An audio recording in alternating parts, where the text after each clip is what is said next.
again, I will be watching it from Crunchyroll's website, and I will be starting my reaction in 1-0 go. Alright, I'm pumped up. Oh, this. Because honestly, the series has been on a hot streak of awesomeness over the last few weeks.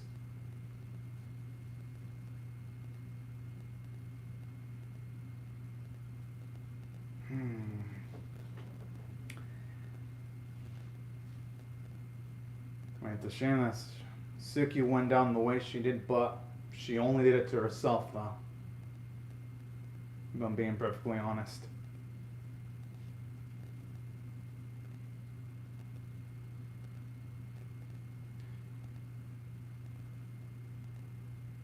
I actually like how they're showing him actually show off a little bit of compassion here. It's actually nice.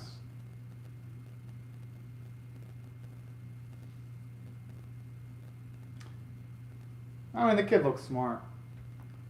Pretty sure he'll be able to pull on off with flying colors when it comes to...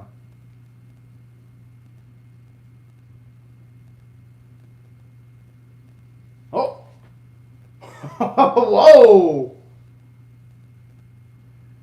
Yo, talk about absolutely club-blooded there. My goodness.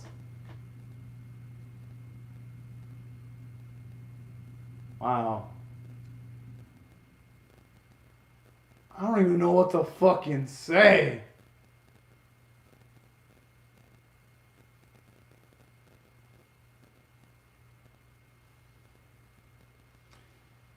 Yo, now this is how you do a stare down. But I do wonder, though, what's going to be the story behind the tats at the end of episode 9, though, because now it's making me wonder what in the world's going to be going on. But regardless, though, I cannot wait to see what they're going to do next, because this series, like, ever since you had the death of Asahi, like, the series is already good, but it went into a whole nother level. Speaking of which, I wonder if the opening had any death flags towards Asahi, because I've never really paid much mind if that were the case. I guess maybe that's been in the opening where she looks at a direction, then she looks towards another direction. Could maybe be interpreted as a potential death flag. Maybe.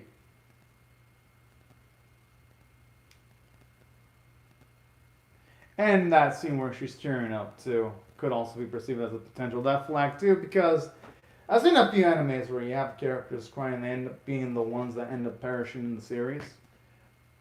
Alright, now it's back. Oh yeah.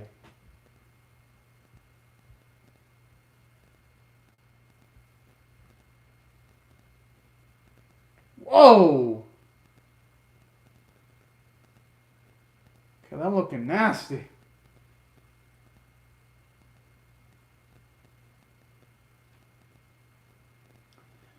So they've experimented on 633 people against their... Oh my.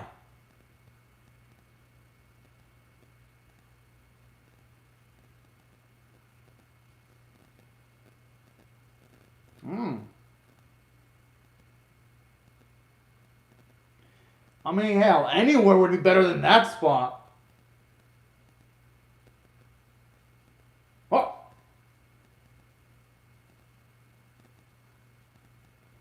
Whoa, whoa, whoa, whoa, whoa, what? Jeez.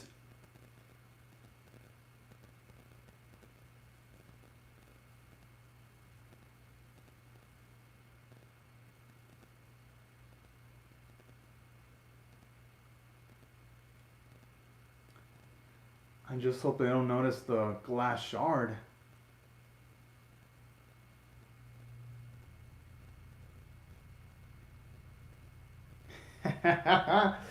Ah.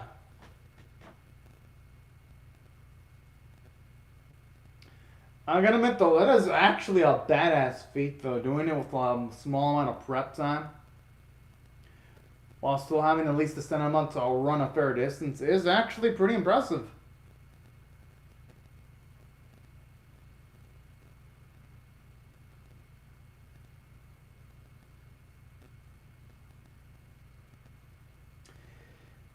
Gotta admit, aside from how tense the scene is, I actually love the details like the blood stains and even how the walls look so damn detailed. Oh,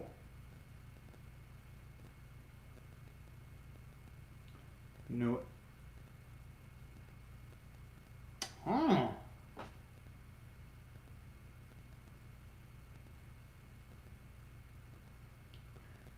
Okay, I gotta give the kid credit for that bravery, or should I say recklessness, because he really thought he was gonna be able to go up against the new agent in his impoverished state. Yo, that is some gutsiness to be gathering your blade when it's falling in the sky like that. I'd be like yanking my hand away and waiting until the blade falls into the ground before picking it up. But this dude just alpha as fuck, just gets it while it's in the air and spinning formation.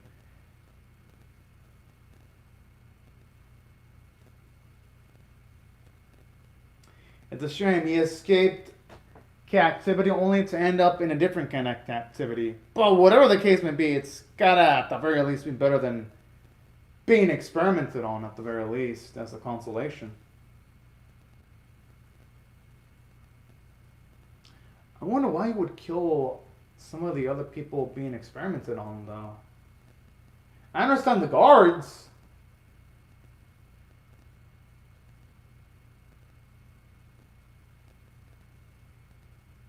Huh.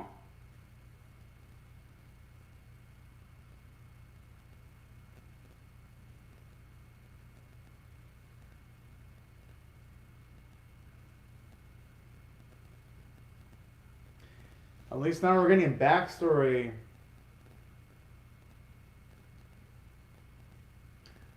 So everything fell in place at the very least. But I don't know how this is going to connect with... Because I'm assuming this is connect with Genome to an extent. Just wonder how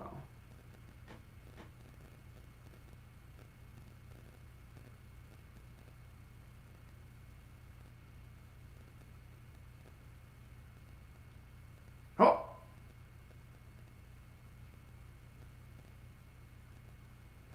These letters savages!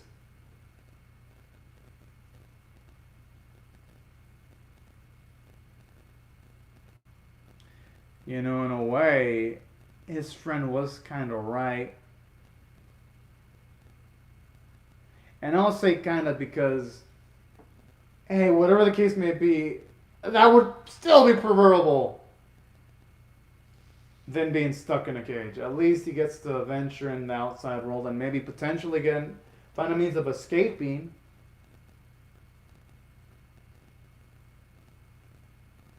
If I'm trying to grasp at any little silver lining.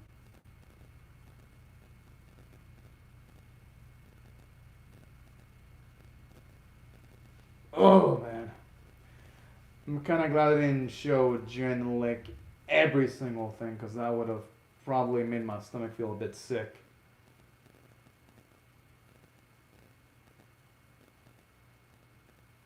Oh.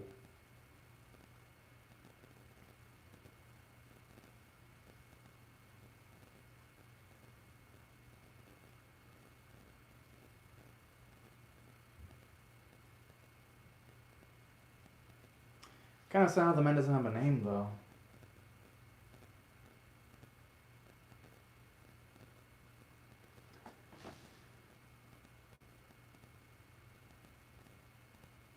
Hmm.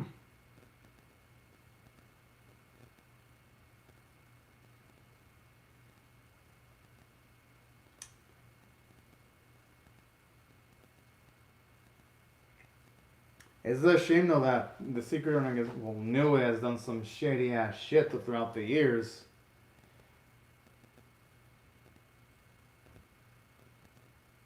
But in saying that, I mean, how, and then again, who knows if things would be worse if Nui existed or didn't exist at all.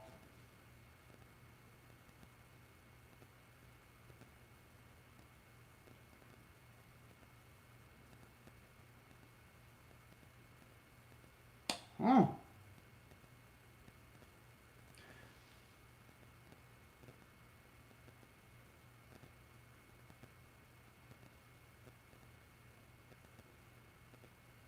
All right, at least now it's finally good to see the moment when their relationship with Janome broke off. Yo, now I wonder how this is gonna connect to the past. I'm like, girl! Because I don't think they'd just be doing that casually for no reason. Hmm.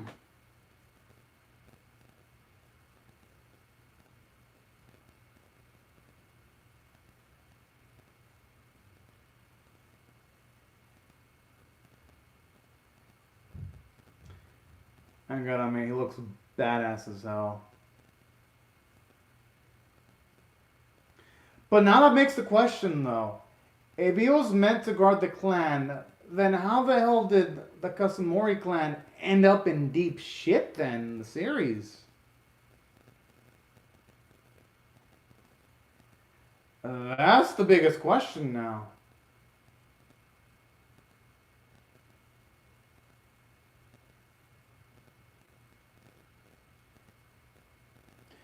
I mean, I'll eventually guess maybe Jin was somehow injured and maybe that's why he couldn't come to the aid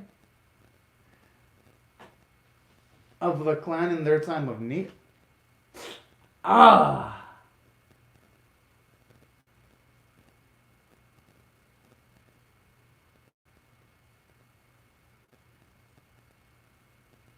Oh!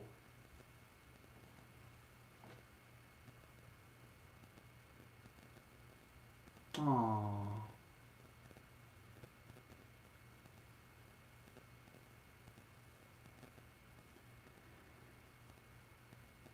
Oh, the lady's quite perceptive there. And she does bear quite a resemblance to Sawamaru too, to an extent.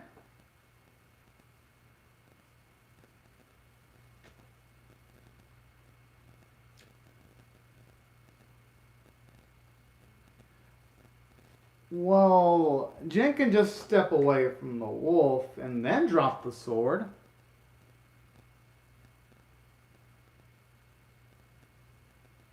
And even if that were the case, he seems like he's fully capable of defending himself with. Oh. I was about to say, he seemed like a man who would have been capable of defending himself even without utilizing his blade. Oh, it's a cute name.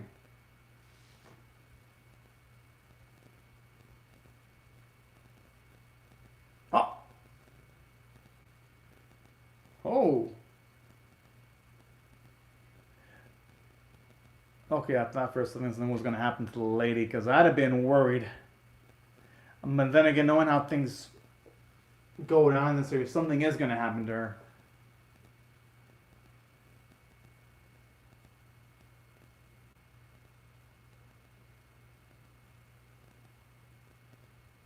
Hmm. Quite the romantic.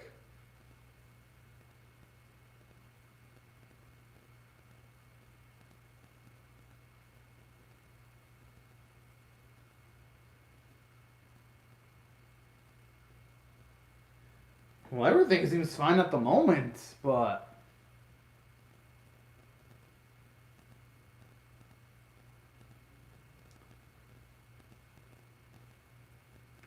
because at least of what they've shown off of it, Jin so far, aww. And it's nice seeing just the contrast with how our girl was when she was younger to how she is now, current day, is really awe-inspiring to see, just to see how much of a long way she's come.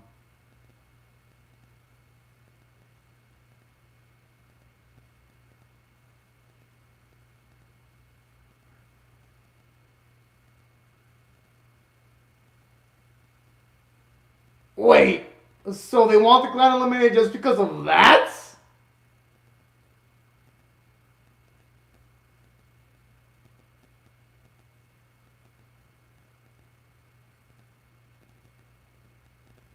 But regardless, though, that wouldn't be fair against the clan, though.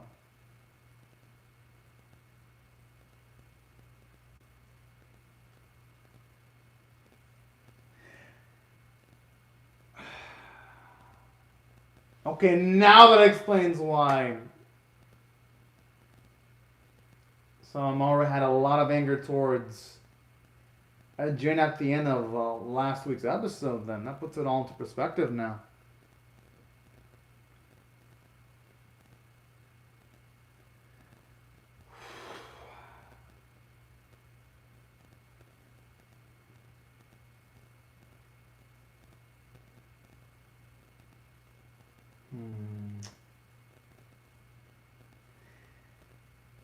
And honestly, how can the man even look at himself in the mirror after what he's about to do? Oh.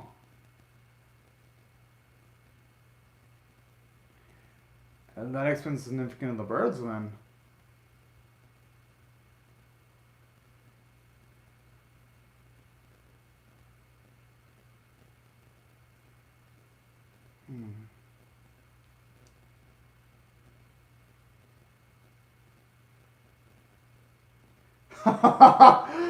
Oh man, that's only gonna make it a lot more emotionally harder for Jin to pull off what he's about to do.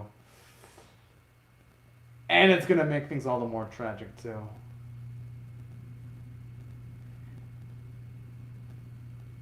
And you know what's sad when she mentions her hungry aunt?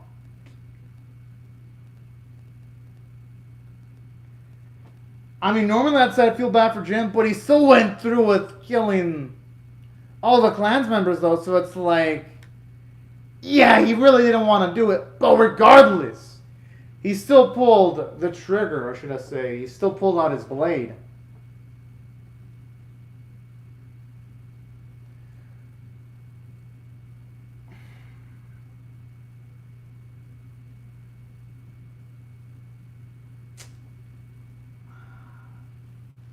But you know, seeing her, I'm assuming the first thing's gonna be Sawamaru's mother die. That's probably gonna be what's gonna hurt the most to see. Aww.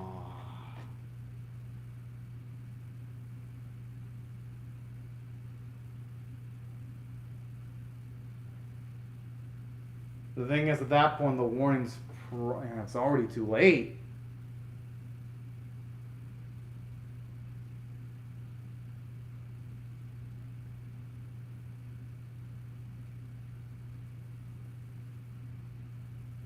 Aww. It's a shame that Saw would have probably been someone so charismatic too if all this shit didn't befall upon her and her family.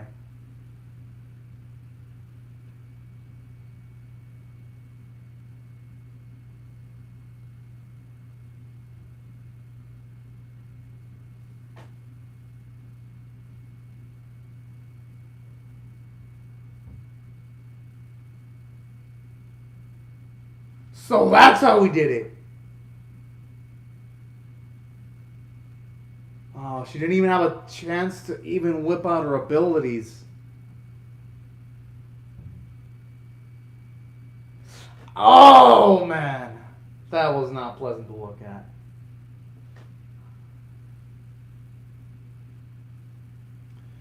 But yo, who'd have thought though? All this time I was thinking it was Janome that caused all this shit, but it actually ended up being Jin?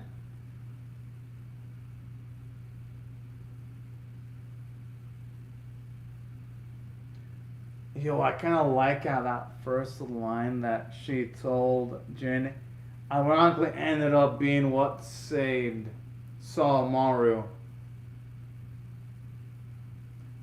I just like how it's poetic to an extent there.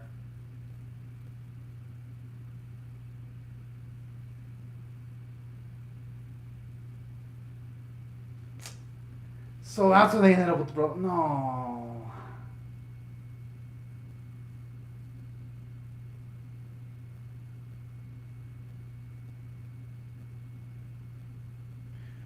Okay, that explained the rough training she received then.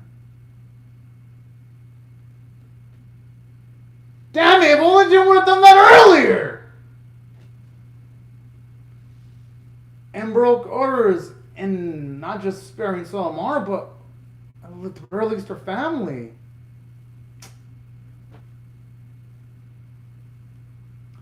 And here's the thing. Yes, even though he was given orders, what Jin did wasn't right. I mean, him saving Solamar was right, but him not acting earlier and resisting orders was utterly wrong from a moral standpoint.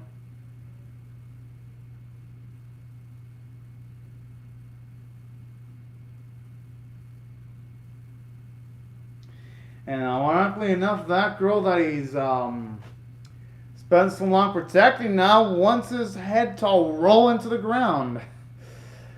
Oh boy!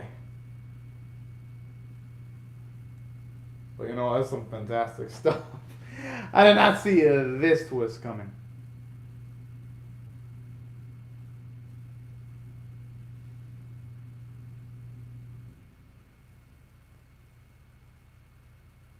I mean, at this point, any lives he throws, and they're going to be completely and utterly ineffective. Because also, if there's aside from being an amazing fighter, if there's anything else she's amazing at, it's detecting bullshit. So, I love where this is going. But in saying that, now, thankfully for me, I don't have to wait a week, considering that due to reaction relays, I'm just barely reacting to the series episodes now. But damn, if I had to wait a week to see what was going to happen next, that would hurt like a motherfucker. Thankfully, I'm spoiled in this situation. I mean, spoiled in regards to I can just watch the next episode without waiting. That's up with spoiled. Which I'm going to do that right after finishing off my reaction to this one. Before I do that, though, let me break down what I felt about this episode. I'm definitely going to be giving this one a 9 out of 10. It deserves it because, for one, and now it explains why Jin is so dang obsessed when it comes to Solomaru. And not just that, I love how it showed you